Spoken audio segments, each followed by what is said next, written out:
Hey, we're going to go ahead and get started here. Good morning, everybody, and welcome to the Alliance's weekly webinar. My name is Dave Miller, and I am the program director, and I use he, him, his pronouns. And I am very excited to be here with you. I was just thinking to myself as people were starting to roll in that the more times we do this, the less new everybody seems. And so all of a sudden it's, oh, I know that person, and I know that person, I know that person. Which on one hand is a good thing because it means we're all getting to know each other. The downside is we need more people that I don't know. So call your friends, call your colleagues, tell them to come in and join because I like meeting new people. So good to see friendly faces and always nice to meet new folks as well. Welcome, Marianne. Thanks for joining us. So it's a busy time. I hope all of you had a wonderful 4th of July. I know every one of you got tons of rest and relaxation and are ready to make it all the way to the Thanksgiving break, I'm sure. So no worries there whatsoever. Just a few months away. But thanks for being here and making the time. We have a wonderful series of individuals who are going to be sharing their work with us today. But before we get started, as we do every week, we are going to take a moment of silence. We have crossed 2 thresholds this week. One, that the US has hit over 130,000 deaths, and we had, as a country, our largest day of cases at 60,000, larger than any nation in one day. And so, please be safe. Please make sure that you're wearing masks. And I'm sure that all of you are working very hard to figure out how to keep members of your team safe and well, and how to handle and work with your constituents and those that you serve, and trying to keep them safe and well as well. So our thoughts are with those who are no longer with us. And with that, we will take a moment of silence to mark their passing.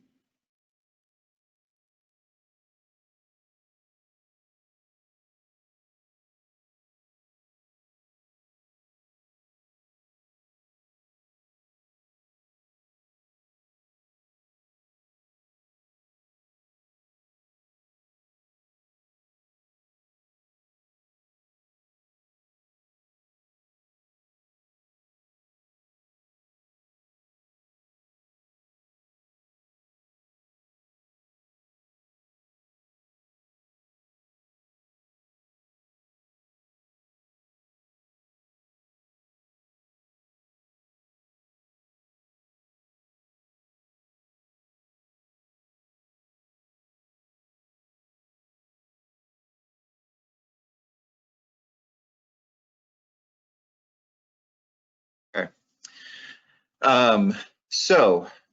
We have a wonderful set of speakers, as I said, here to share with you. And you may remember that last week I was made fun of for being a salesman.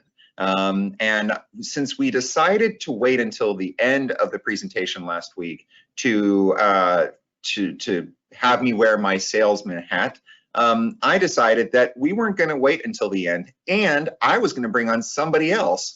So while I am queuing up the list of amazing trainings that we have coming up, I brought in a special guest. So joining us this morning is Pam Confer. She is amazing. If you don't know her, you should, and shame on you. No, I'm kidding, no shame.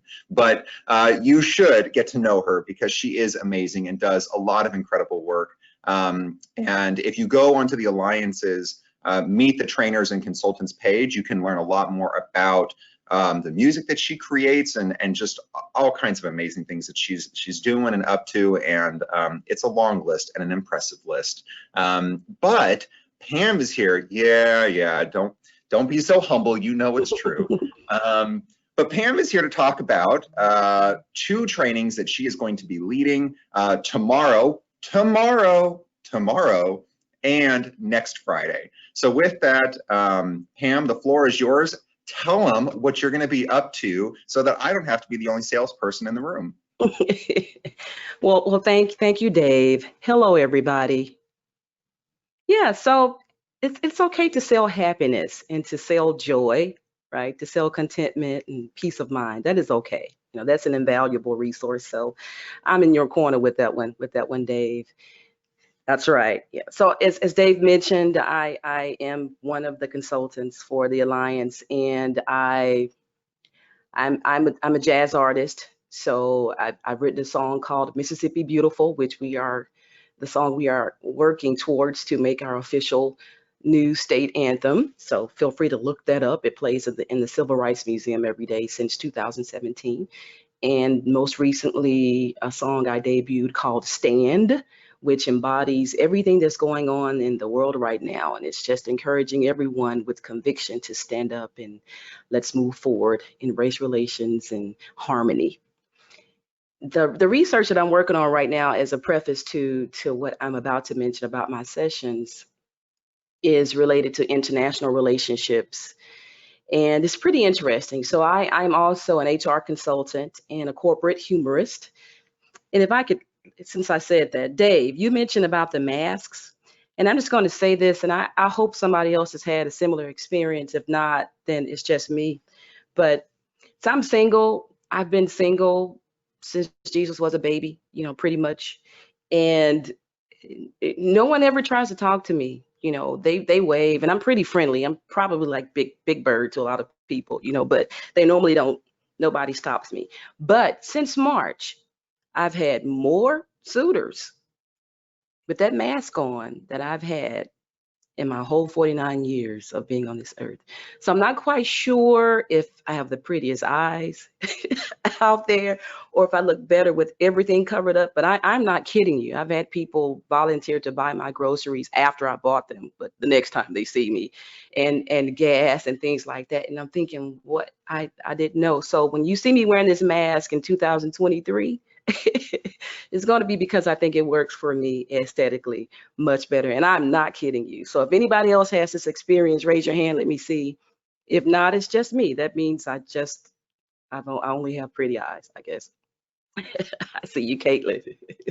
But anyway, so the research that I'm working on is cultural diversity based. So my dissertation will be finished at the end of this year.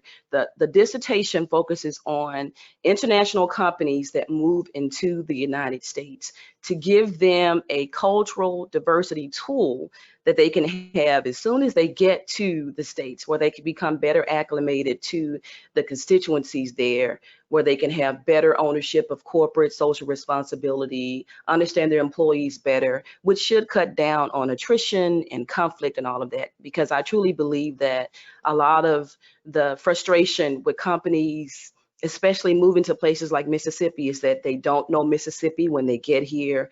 And they get here and they move in and they realize, wow, this is a unique group of people that you'll never meet on the planet, right? Like Mississippi, but it's okay. So my cross-cultural literacy tool will help them with that. And when I'm finished, that will be great because I plan to travel the world and do a lot of consulting and really help to heal companies like Starbucks and Sephora and places that have issues with understanding the cultures around them. With that said, my training tomorrow is titled Sharing the Crayons 1. I have 2. So the one for the 10th, July 10th, is called Sharing the Crayons 1, Appreciating Diversity. And next Friday, it's Sharing the Crayons 2, Activating Diversity. So tomorrow, it's a kind of a boot camp, a crash course in cultural competence, building your cultural competence. That's where it all starts. It's understanding what is cultural diversity all about? How do I build this competency? Why is it important the way that I see people? Because we also know that, for example, politics, that's very local. Well, so are our cultural norms. We tend to think that everybody thinks like us in our workplace, or everybody thinks like us in our home, everybody thinks like us on our streets, and it's just not true. And more importantly, what's not true is that we're not always right, but we are also right. But it's only local to who we are. So tomorrow we'll dive into what is cultural competence. Why is that important? We will look at a number of norms and values and propensities and habits of different countries and compare them to ours and say, wow, there's so many, this means something completely different in other countries than it does here. This means something completely different. This means something completely different in other countries. And we want to make sure that we are aware and that we appreciate what those different things are. I had a chance when I was singing at the Hilton a number of years ago. The U.S. ambassador from Japan was there with a pretty scarf and a large entourage of people. And he came walking in and I was singing. He spoke no English, but it was 32 people around him who did, so it wasn't a problem. So they're all sitting at this table and I finished singing and he beckons for me to come over and I did, and I sit at the table and he offers me a drink. I have to get a to-go cup for a martini. I mean, I'm not a drinker. I'll fall asleep. So I said, "Oh no, thank you." And he did not appreciate that. He said, "Drink." And I took that, whatever that was, and I just drank it on down. And I realized that in his culture, when they offer you something, you take it. In our culture, especially in the South, don't take things that you're not going to eat or drink. Right. So that was a wonderful lesson for me. And hopefully when he asked his people, like, why didn't she drink when I told her to? They told him, we're in the South, you know, they're told don't take things if you're not going to have it. But although, so it doesn't mean that he was wrong and it doesn't mean that I was wrong. But what it does mean is that we were not aware of each other's cultures. So we'll talk about that a lot tomorrow. And that's what helps to build our confidence in working with other people. So this is not a lecture on what is going on in the world right now.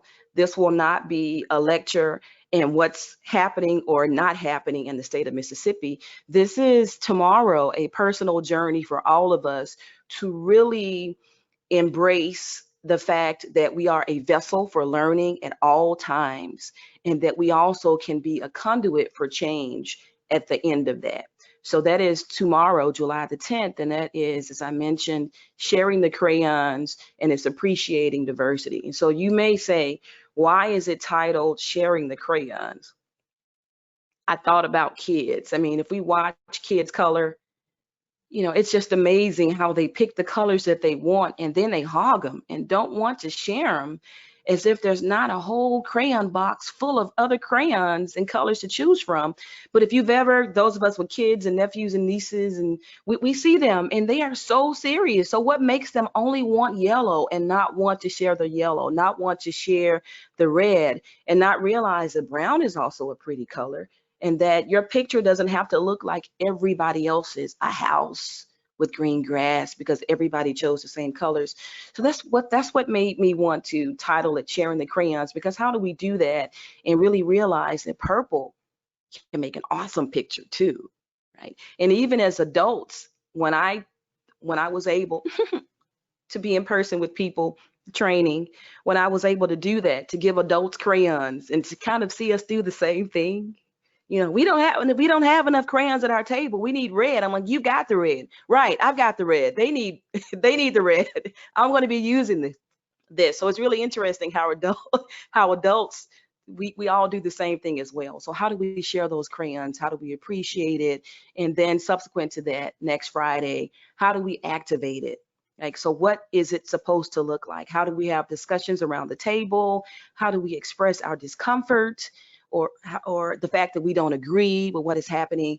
How do we put that into practice? So next week will be a lot more about engaging in some role playing. Tomorrow is going to be a very insightful opportunity for us to really learn. And I hope that we prepare our minds for, you know, this grace that we're about to get across the world. I mean, this wonderful grace, this wonderful harmony, and this opportunity for us to just grow and love each other even more. I'm really excited about the residue that comes from the training on tomorrow and on Friday. So that's it. I sell Wonderful. happiness. Mm-hmm. Thank you, Pam. Yeah.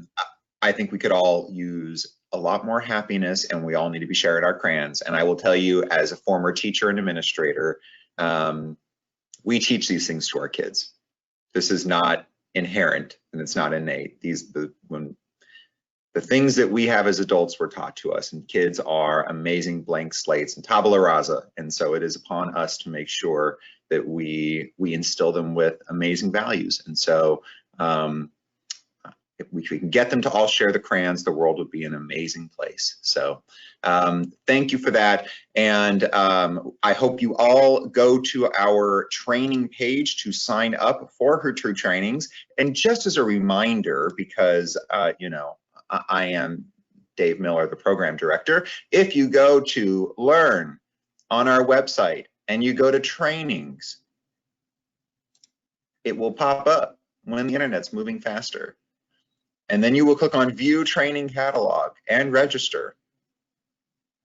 And then you will see all of our trainings, the whole catalog there. And you can click on it and you can find out, just like tomorrow, you'll see the day, the time. You can learn more about Pam and visit her amazing profile. You can see the course description and you'll see the key learning objectives. And that is there for every one of our trainings. And then on the same page, right on the right here, you can register for any and all of our trainings that we have. So please take advantage of that. So with that, I'm going to pivot. Thank you, Pam, for sharing with us, and I am looking forward to being there. And also one last thing, don't forget, tomorrow is a quick bite, right? Our Friday series are quick bites. Those are from 12:15 to 12:45. So cook your lunch or unfreeze your lunch or make your lunch, or, you know, whatever, slide some jam on some bread, bring it on over to the training, and then you'll have plenty of time when we're done to go and get ready to tackle the workday again. So Pam, we look forward to seeing you tomorrow. And with that, I'm going to turn the floor over to Mary Ellen Calvert, who is one of our consultants and an amazing trainer of ours, who is going to be talking about the National Principles and Standards for Nonprofit and Philanthropic Excellence, the Mississippi Alliance Principles and Standards for Nonprofit and Philanthropy Excellence. So with that, Mary Ellen, the floor is yours. Thank you. Want to give me the magic button to share my screen? There you go.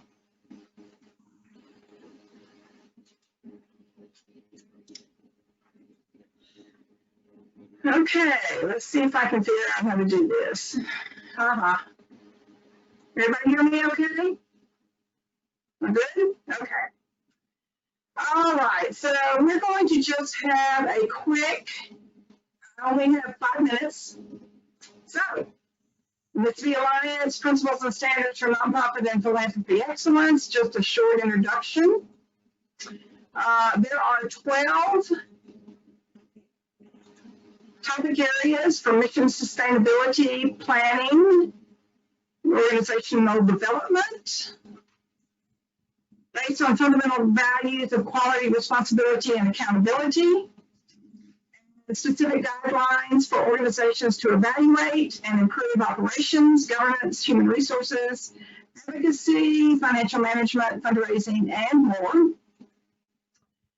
We're going to explore the roles and responsibilities for charitable organizations that go well beyond traditional ways of achieving their missions. And we are trying to transform all 14,500 nonprofits and philanthropists in the state of Mississippi to go beyond customary forms of governance to advocacy and civic engagement, to go beyond basic human resource tools to create leadership and culture, organizational culture, to go beyond occasional partnering to intentional synergistic collaboration, and to go beyond passive acknowledgement of the need for diversity, racial equity, and inclusion, to challenge ourselves and foster an environment that recognizes, affirms, and values diversity, racial equity, and inclusion in all endeavors.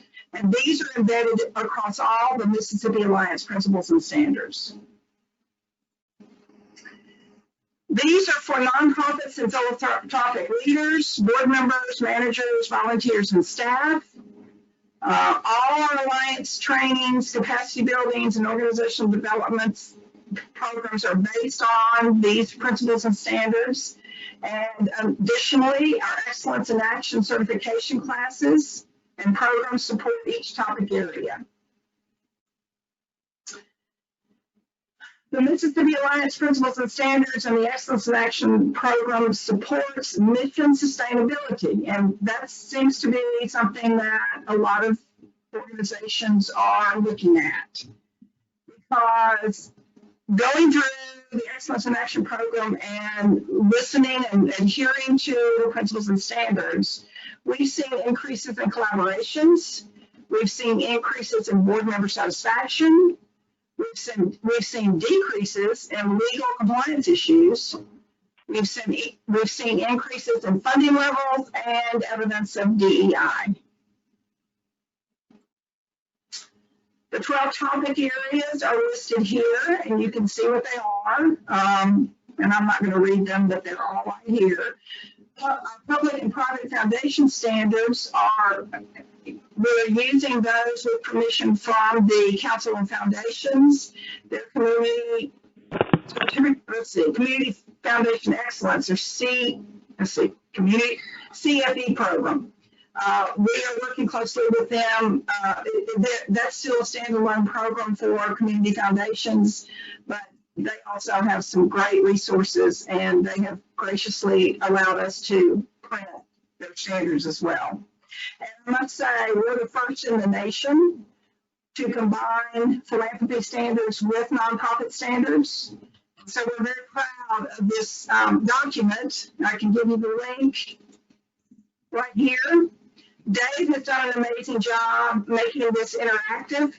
If you go to the Alliance website and click on publications and click on principles and standards, then you can check it out for yourself. There's subsections under each topic heading, and Dave has made it so that you can click on whatever topic you want, and it'll pop right up. Now, here's the thing that we're going to do moving forward. I'm going to introduce 1 or 2 principle or standard per week. There's over 200 of them, and it's going to take us a while, but we're going to make it fun and interactive. I'm going to give you some actual examples of how these work in real situations. We're going to do some case studies, you're going to hear some testimonials, and I'm going to give you some scenarios of how you can apply these in your organization. And we may even have fun with a blue light special, or a quick bite, or, we might have some fun games in there. You fill in the blanks moving forward, so it won't be the same old every week. Here is my contact information. You can access me anytime. Contact me. I'm happy to help you out with all of that at any time. So that's pretty much what we're gonna be doing. Now let me see if I can get out of this. Just unclick the screen button at the bottom. Okay. Good. Any questions? Let's see if it's in the chat. Well, let's do the first. Mary Ellen, can you talk a little about how these came to be and why they have the value that they do? How did we get to where we are? Okay. I can go way back to Sarbanes-Oxley. How many of you remember Sarbanes-Oxley? The Sarbanes-Oxley Act in the 90s? That was when Rollcom collapsed and Scroochie in Alabama messed up, and all these CEOs were saying, we didn't know what was going on in our company. Well, Congress said, okay, we're going to hold you accountable for what's going on in your company. So we're going to pass something called the Sarbanes-Oxley Act. And that is when the Congress decided to hold these the CEOs accountable for what was happening in their companies. That trickled down to the nonprofit world, and that's where we got our document destruction and retention policy that everybody has to have. Anyway, so the nonprofit sector national leaders got together and said, we don't need Congress to tell us how to police ourselves. We can regulate ourselves. We're smart enough. We're honest enough. We have the public trust behind us, and we're going to do everything we can to hold ourselves accountable to that. So all of the state organizations started looking at standards of excellence, things to hold, principles and standards and best practices to hold all the whole nonprofit sector, including philanthropy, to a higher standard where we could hold ourselves accountable, and we could demonstrate to anybody who asked us what standards we were holding ourselves accountable to. And that's how principles, national best practices, and national standards got its origin, so that we could make sure that the public understood that we were keeping their trust foremost in everything that we did, and that we were doing what we said in our public documents we were going to do. You can always guarantee that if a nonprofit is not doing what their public documents say that they are, the Secretary of State and the IRS are going to hold them accountable. So that's how we got started. The Mississippi Center for Nonprofits originally adopted a version of principles and practices, and then when we merged as the Alliance rewrote the principles and standards to include the philanthropy standards, so that we, again, are the first in the nation to have one document that holds everybody accountable to the same set of standards. Wonderful.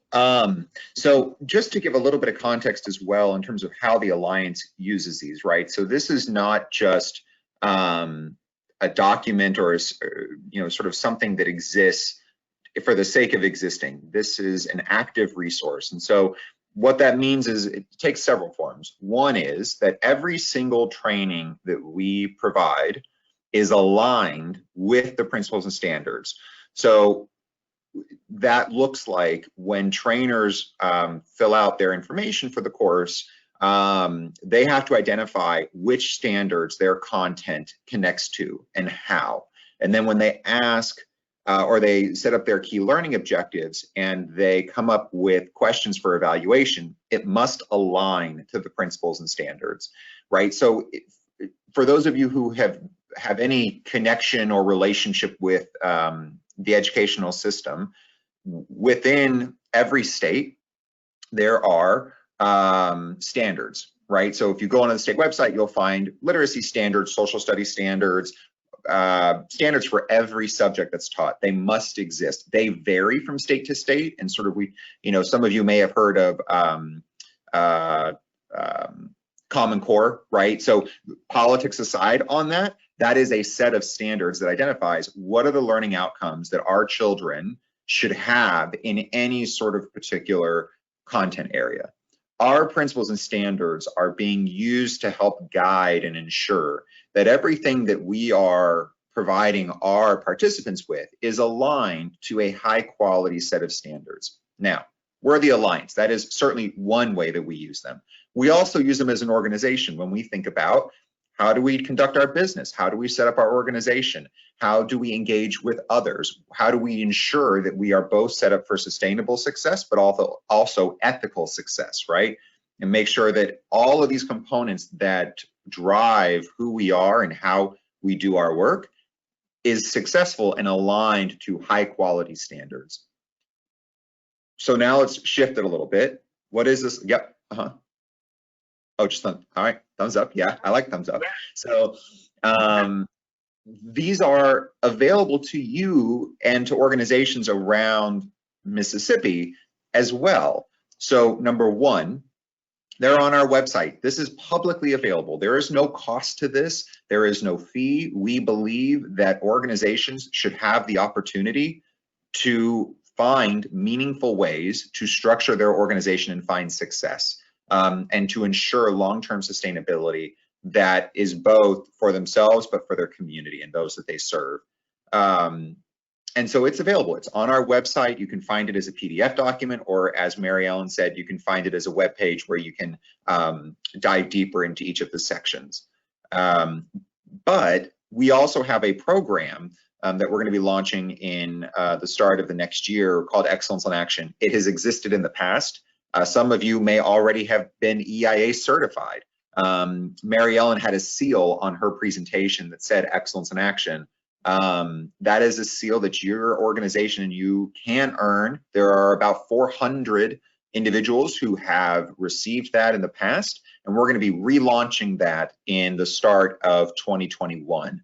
So that is a very deep dive into each of these standards, and we will support you through that process.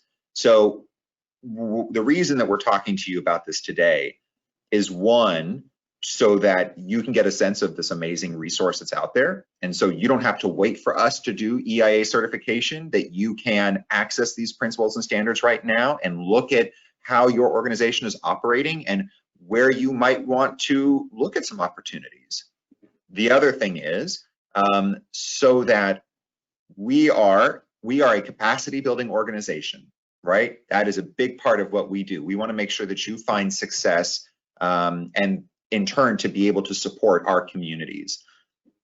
That is, we want to give you the tools and the explanation to approach that. So not only do we want to tell you that these resources exist, but Mary Ellen and myself and the team are going to explain these to you, the 12 main areas, over the next 6 months, and share with you what they are. We're not going to go into, hour-long diatribes about each one of them, but we're gonna sprinkle the goodness over the next while, so that we can whet your appetite and kind of give you a little bit of framework and understanding for how we use this, how we think that organizations should be using this, and hopefully how you all can get involved. And like I said, this is not about the Alliance making money off of this. We are giving this away because we truly believe, just like in our educational system, that it's important that organizations and individuals have a set of standards that are driven by success and best practices, so that you can find success and our communities are supported in effective and meaningful ways. And hopefully organizations are less likely to falter because they did not adhere to some of these best practices and principles.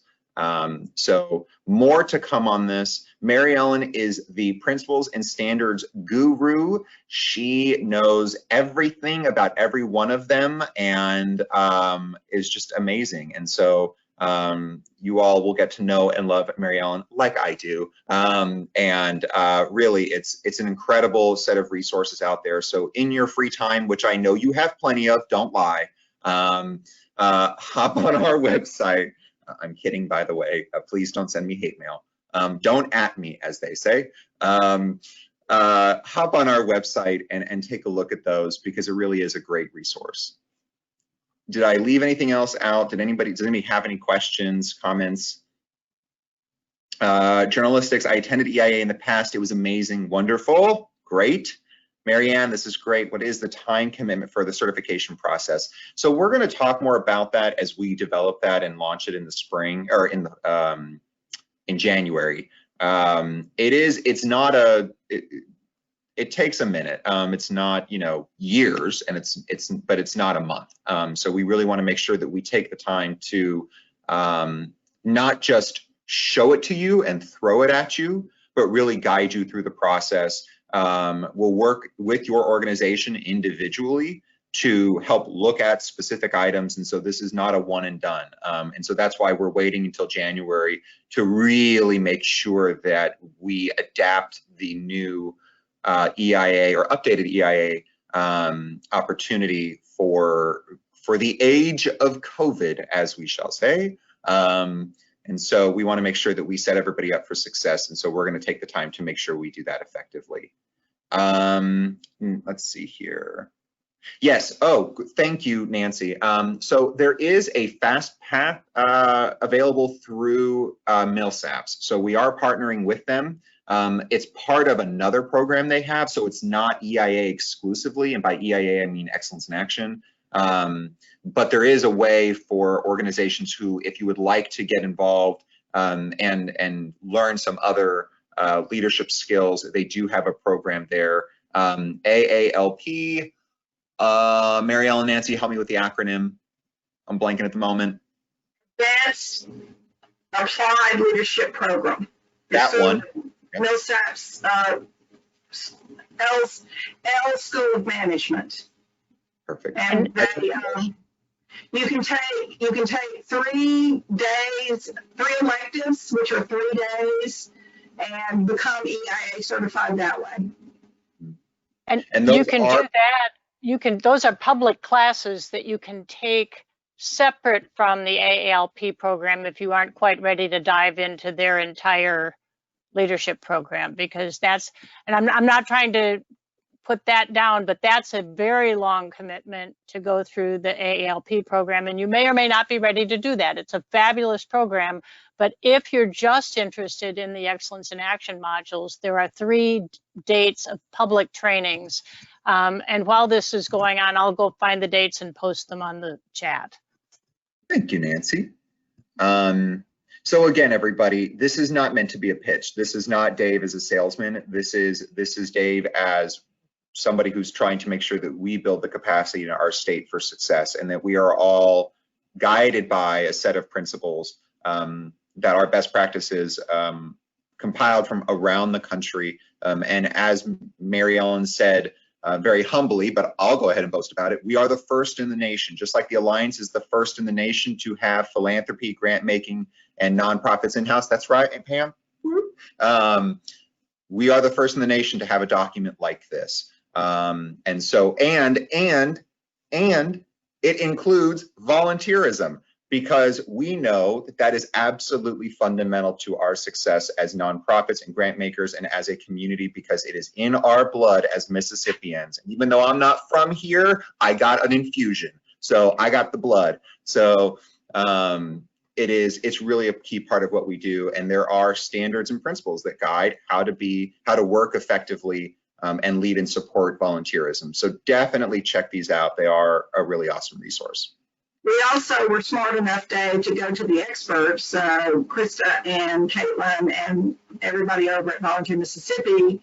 We have their permission to use their Volunteer Mississippi curriculum, which is pretty much the best in the nation as far as I'm concerned. So, and I've seen a lot of them. So we're really, really proud to partner with them and to let them, for them to give us permission to use their curriculum for volunteerism.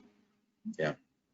So with that, we're going to pivot. Thank you, Mary Ellen, for giving us an awesome overview. And we're going to pivot to Tracie Fowler and Michelle Connelly, who are from two of our United Ways within Mississippi. There are a handful, more than a handful.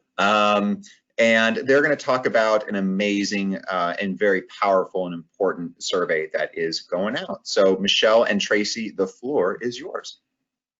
Thank you, Dave. I greatly appreciate being invited today to speak with Tracie, to each of you about a survey that we are working on, a statewide survey that we are working on. Before I say that, I would like to make sure that each of you know that I completely agree with Pam in that we must listen and understand before we act. And I think this is a beautiful way for us to listen and understand the needs of our state and of our local communities before we act. And in regards to Mary Ellen doing all of the great work that she is doing to make sure that the act that we are doing is done in a way that respects people in the fashion that we have what we need to make sustainable and meaningful change across the community. So it has been quite the joy to listen to Pam and Mary Ellen, and it is the honor to be able to come and talk to y'all about a way that we can do both of those by utilizing this particular survey in our state. Every Mississippian has been affected in some form or fashion by COVID-19. I don't think there's anyone on today's webinar that would disagree with that. Everyone has been affected in our state, in our nation, and across our world, to be honest with you. But we need to hear how. We need to have those honest conversations, and to have face-to-face conversations now that's a challenge all on its own. So how are we going to listen to our community and understand where the true gaps are while also remaining safe, and making sure that we are all safe? Because we opened today with a moment of silence where we could all think of the people who have been affected, and we are the leaders in our community to make sure not only that we are doing what we need to do to be safe, but to listen to what the gaps are, the real gaps are, so that we can fill those. The economic crisis has definitely stripped available assets and abruptly repositioned families into unfamiliar financial positions. We have loss of jobs. We have loss of hours. We have lost our jobs and hours for multiple reasons. Some, I have to stay home to take care of my child because there's nowhere for my child to go. Some, I have to make sure that I am not in the workforce because I have to remain healthy to take care of my elderly parent.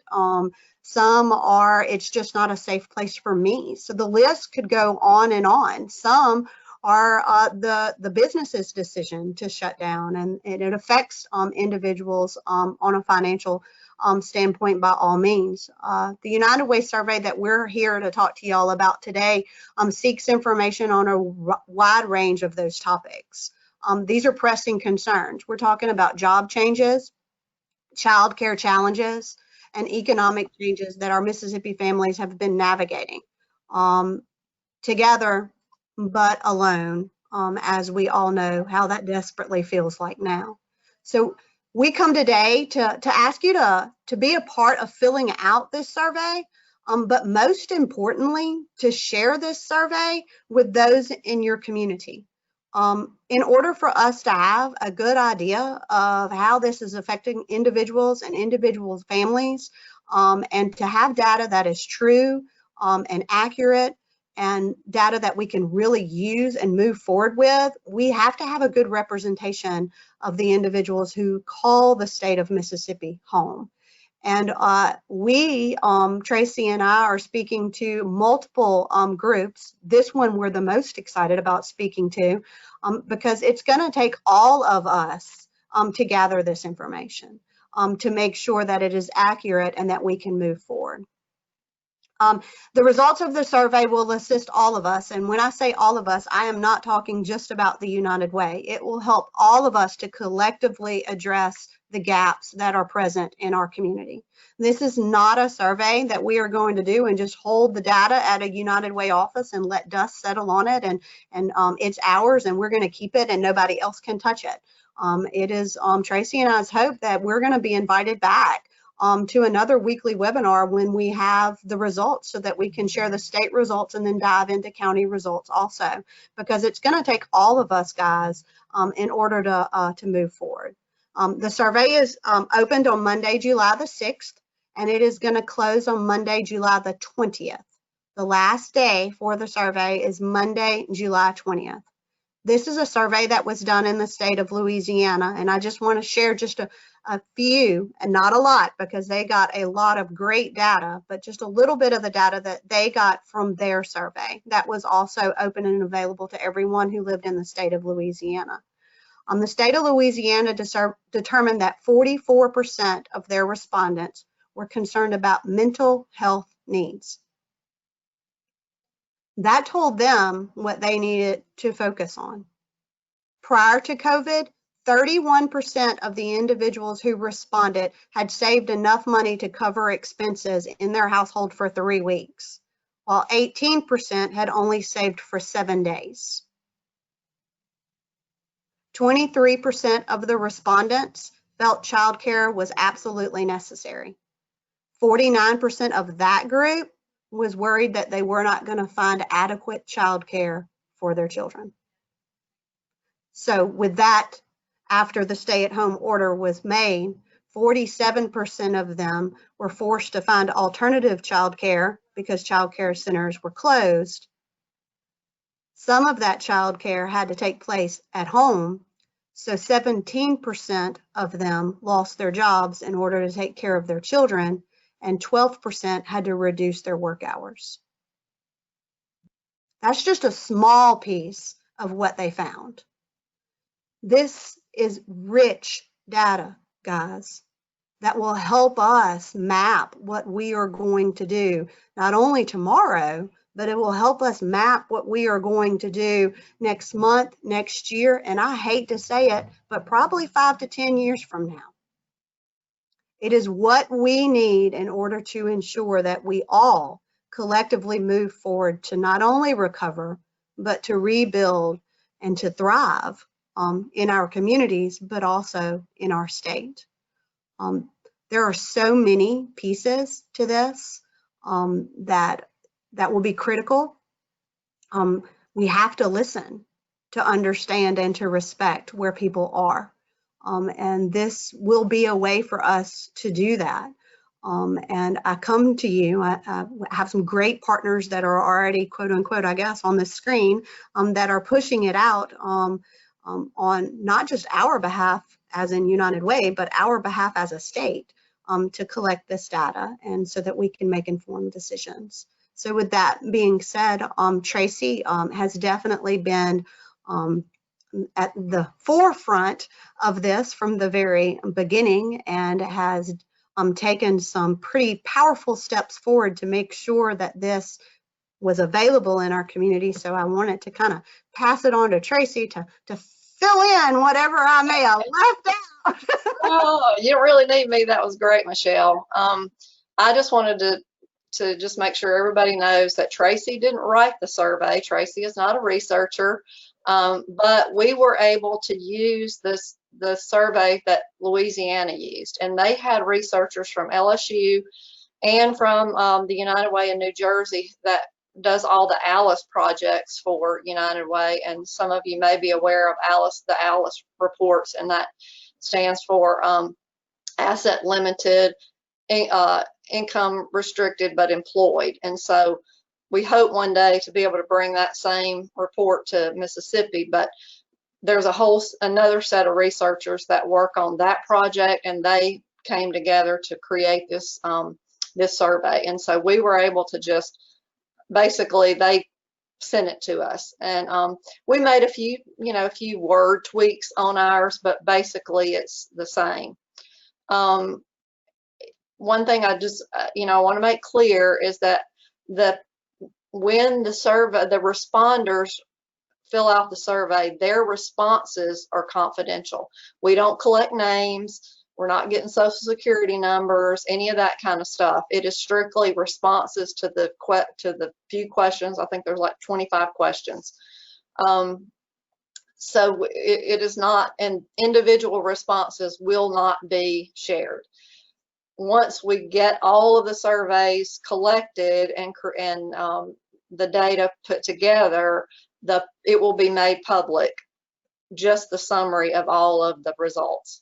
So I always want to make sure that if you're sharing it and somebody asks you a question, we're not asking their name, and we're not asking their social security number, and we're not asking for their phone number. So it is confidential. We do want them to answer the question of the county that they live in and the zip code, just so we can dig deeper into those counties when we need to. I'm thankful that you guys I hope you guys will help us share, because as Michelle said, the more people across the state of Mississippi who respond, the better we can address the challenges and the gaps that we're going to face as we recover or continue to live through this pandemic.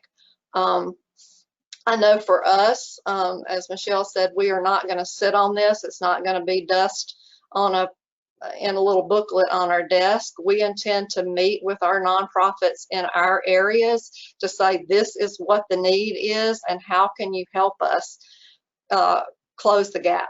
How can you help us? And I hope in sharing that with all of you that you would use that the same way. I feel like it's going to give us all a wealth of information. I see it being something that government entities can use. I think it can help a multitude of organizations, nonprofit and otherwise. So I appreciate you guys giving us the time to come on here and talk about it.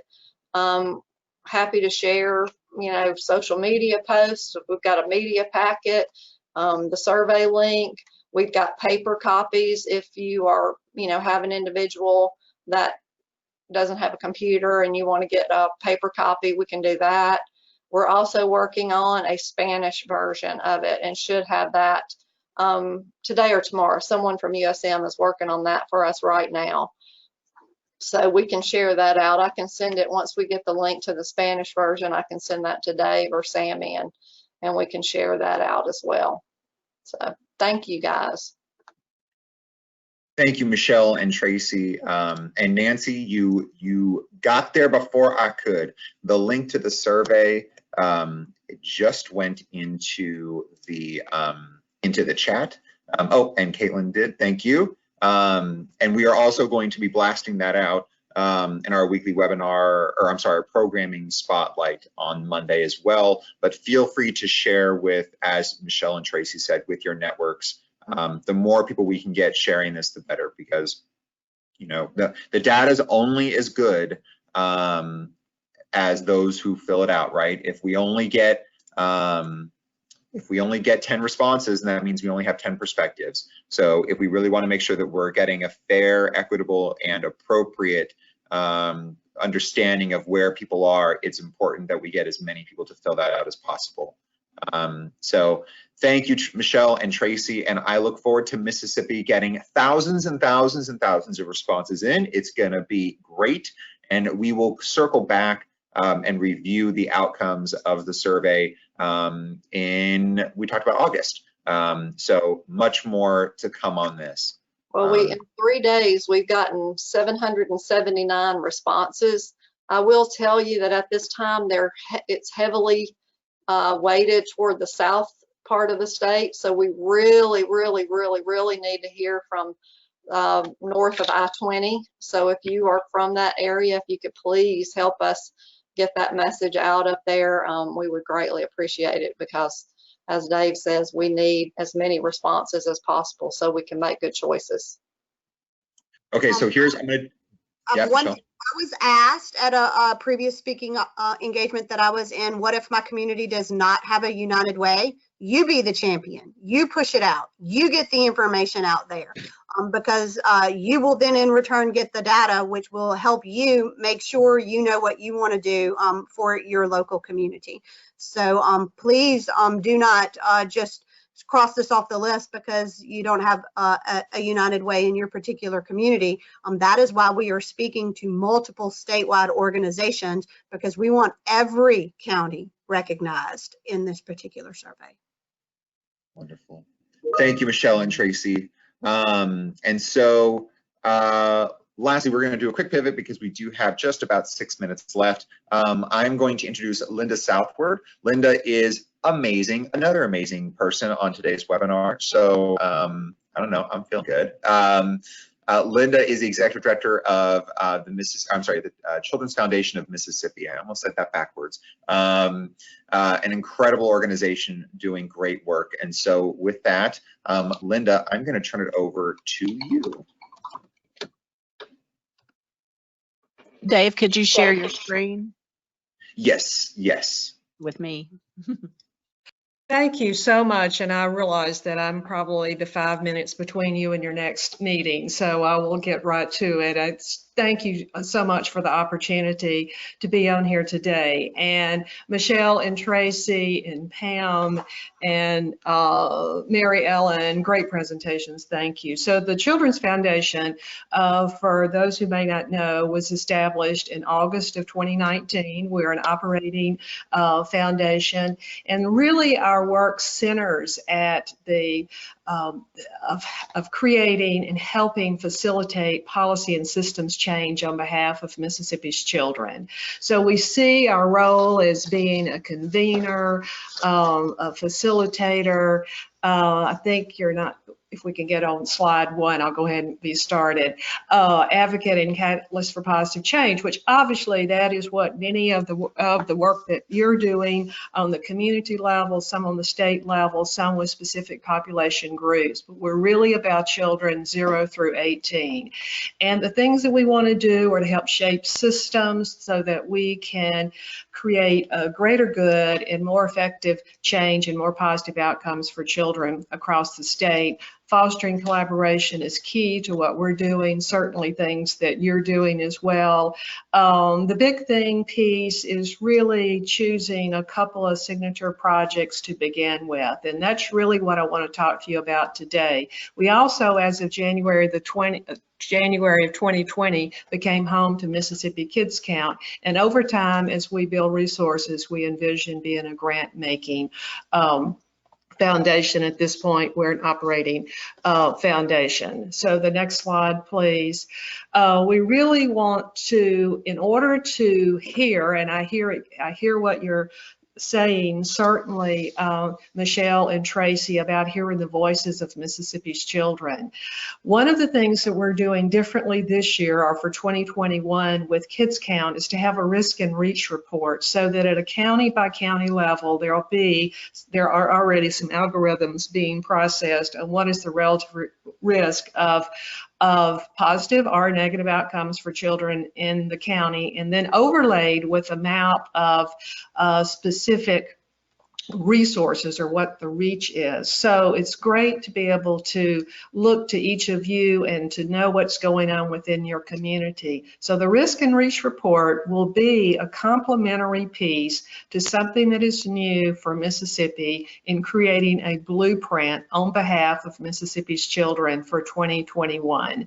So just as you just heard about the importance of hearing at the community level about what needs to happen around COVID-19 responses, we are also looking forward. We see this as a living document. We see this as having a tremendous amount of input for individuals and organizations across the state, and we certainly need to hear from as many Mississippians as possible.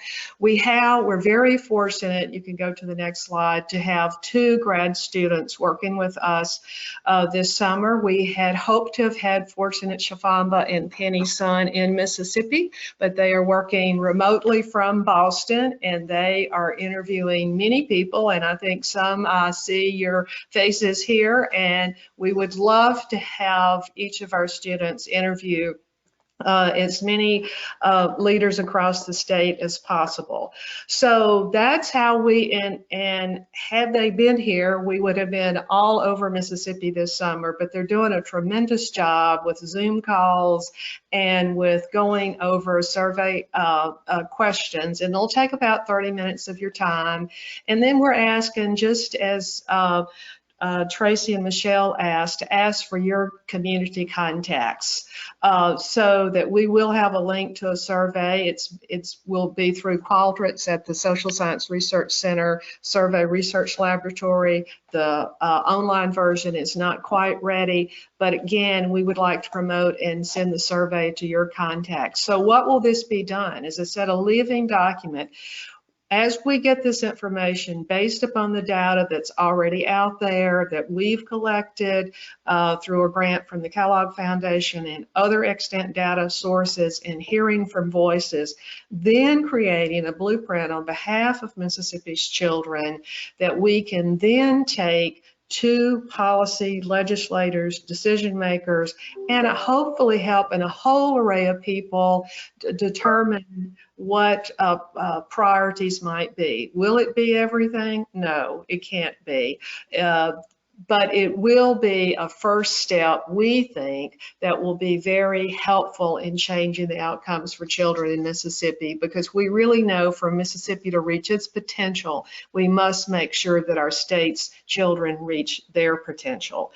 So I don't, having survey fatigue, but again, as it was said earlier, we really want to hear the voices of people all across the state. So if you're interested, please let us know. We'll be reaching out to many of you. The email is there, info@childrensfoundationms.org. We'll be having a new look to our website in 2 or 3 weeks. And I would also be remiss if I didn't recognize Sammy Moon, who is our esteemed board chair and really helping us get started with the Children's Foundation of Mississippi. And I think I'm about a minute over. You are just fine. That is a lot to cram in a quick amount of time. And so thank you, Linda, for sharing This is incredibly important work. And yes, there are 2 surveys, folks, but that take 10 minutes, share them out. It really is important, and we can all do it. This is important. So thank you to all of the presenters today for taking the time to be here. Tracie, Michelle, Pam, and Mary Ellen and Linda, thank you. We appreciate your time. And thank you for all of you for taking the time to be here. If you have any comments, questions, or concerns, please feel free to email those to me since we are ending this webinar. But I hope all of you are well and stay well. And if you need anything, please feel free to reach out. So thank you for taking the time, and we look forward to seeing you next week.